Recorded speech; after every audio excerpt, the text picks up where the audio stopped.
بیرم عزیزم، پناهی تو بر خدا، دیگر نمیبینمت، ما شدیم از هم جدا. مرا ببخش که اکنون باید بیرم از اینجا. قسمت دمی بوده است، دیگر نمیشیم یک جا، دیگر نمیشیم یک جا. گریه نکن، گریه نکن، تقدیرمان همین بوده است. گریه نکن، گریه نکن، قسمتمان چنین بوده است. گریه نکن، گریه نکن.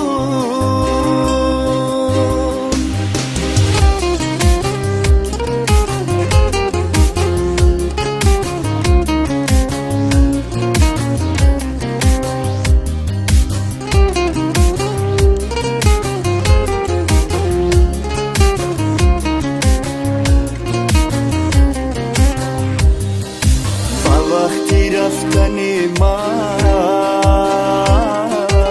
اشک چشم و تپاکن، غمگین مشو عزیزم، مرا جگر خون مکن.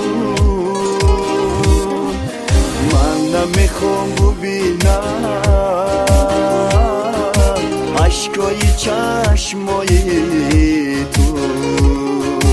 بیا که بار آخر ببوسم لبهای تو، ببوسم لبهای تو.